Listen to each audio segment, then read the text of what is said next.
Hello and welcome to Question Time. I'm Omkar Goswami. On his returning from doing his master's at the MIT, my guest took over a company that had huge goodwill and great gentility. Everything happened slowly, softly, and quietly. Size mattered, but not really of consequence.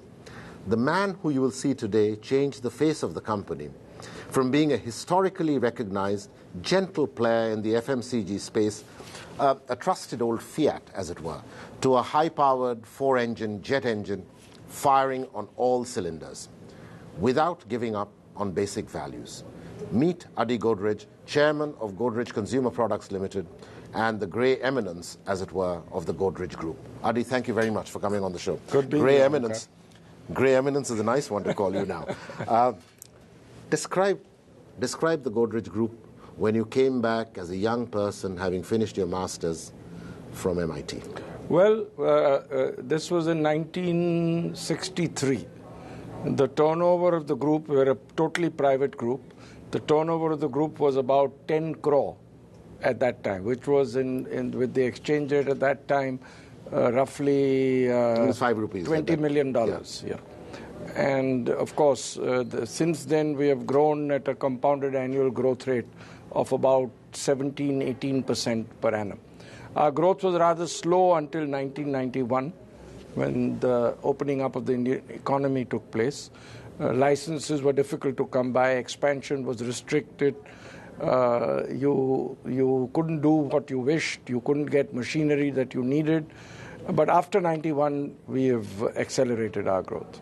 But even after 91, till quite a bit later, the growth was relatively slow. It's really, as it were, in some sense, the growth started hitting the headlines when you did the demerger and you did the listing. But I'll come to that later, because my impressions even, say, in the first 5 years after liberalization, was a company, a good company, a company of very honest people that made good soap because I use synthol, good powder because my parents used synthol, good steel almirahs because every family used it, and they still manufactured manual typewriters, right?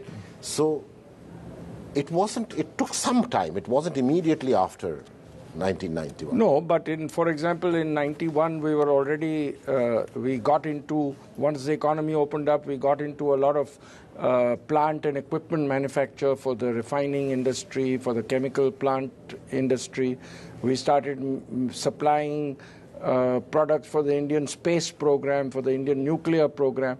So we have been in some high technology businesses at that time.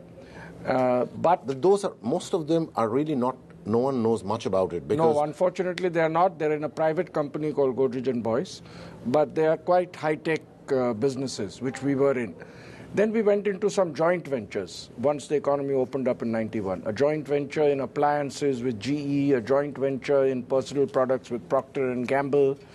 That helped us learn some of the best business practices that were available at that time, both soft skills and management techniques, management practices, R&D, marketing. So that helped us. This was in the first part of the 90s. Of the 90s. I'll come back. Yeah, sorry, go on. Our joint venture with Procter & Gamble started in around 93, and with GE around the same time. I'll come back to joint ventures and the Godrej Group later. But let's get to a state where I distinctly remember you telling me, I was in CII, that Omkar, we're going to list. And that basically Kotak Mahindra had convinced you about it, and that you were going to list. And it happened, if I'm not mistaken, in 2001, right? No, we listed in 1993. No, the demerger. No, I'm talking of the demerger. Took place in 2001. Where it became Godrej Consumer Products The demerger Limited. Took place in 2001, but we listed the then Godrej soaps in 1993. That's right. So what made you think of the demerger? Well, because it seems like the game changed completely since. Yes, yeah? You're right. So in around that time in 2000, we felt that our market capitalization wasn't growing adequately. The company wasn't growing too well. And we got into a lot of discussions with consultants, with investment bankers, and we got the feeling that if we were to demerge and form a focused, fast-moving consumer goods company, because Godrej Soaps was a bit of a conglomerate. Because it also had oil, soaps. It had other products, it had investments in other companies, etc. So if we could form a focused, fast-moving consumer goods company, it would add a lot of value. And so, based on several discussions with investment bankers and consultants, we decided to demerge. I remember I had spoken to you at that time, and I had taken your advice on corporate governance at that time. And this demerger has been very successful for us. We've not looked back after the demerger in 2001. It is actually, I mean, I should make a confession. I serve on the board of Godrej Consumer Products Limited, but none of the questions will have to do with things that do not go into the public domain. So, but it has always surprised me that the pace, Adi, changed. It's almost as if you got way more energy after the demerger and you had GCPL as a listed entity. Somehow, your energy levels had changed. Well, I don't think it was all because of my personal energy levels. What happened was the organization's energy levels changed because we worked on a focused, fast-moving consumer goods company. The people were able to concentrate on a FMCG company rather than being part of a conglomerate. And that helped very considerably. EVA, economic value added, which is basically the profit of a company after the cost of capital has been deducted. It's measured a little more sophisticated manner, and we used EVA as our major financial metric. All our decisions were made on maximizing, optimizing EVA, and we had a very strong variable remuneration system introduced for a large part of our employees, which was based on EVA improvement. And globally it has been found that market capitalizations of companies are very closely correlated to their EVAs. So do you seriously think now that the EVA are now in GCPL is more than 10 years old, right? Do you seriously think EVA has been a game changer? It has been a game changer, together with several other things. So what are the others? Some of the others are, for example, we had C.K. Prahlad come and consult with us on strategic planning, which was we formed two teams, a blue team and a red team. Each one would independently look at the strategic plan over the next 3 years for the company. There were young people in the company. They could not talk to each other. They could talk to senior people in the company. They spoke to a lot of outside people and worked on a 3-year plan.